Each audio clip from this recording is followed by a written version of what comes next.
You want to have the grace for the thing that you're believing for, because if you are operating out of a place of envy, covetousness, it really is also naive, because you're operating from a place of ignorance, learning just the importance of how spiritual territory is. And going back to the example of, I talked about this on my last podcast episode with my friend Christina, like marriage, right?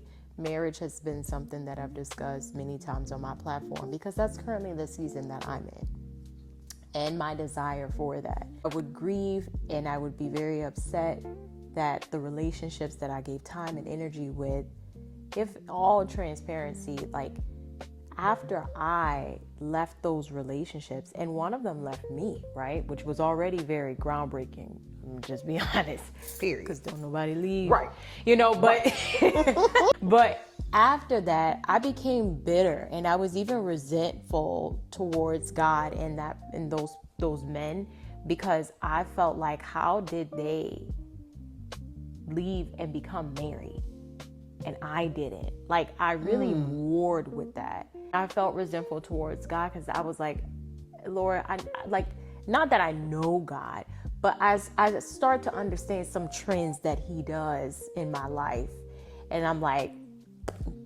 I'm trying to rebound as quick as possible. I'm just going to tell you, in my mind, I was trying to rebound, or I was just trying, not necessarily with another person, but I was getting the self-help books, and I was looking at a lot of relationship series, and I was trying to be the better person, because I wanted to prove it to myself that regardless of what happened, I'm going to come back with the vengeance.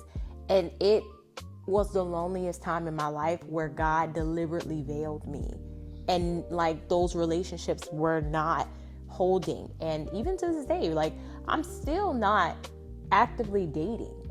And in that moment, God had to really anchor me, because I was still meeting people. I worked with people that were getting married. My close friends at that time, 2 of them that I was literally 1 year after the other, got married and flew off into the sunset, and I was like, what is going on? But God was trying to test my character. And also what I learned was, you don't know what you're asking for.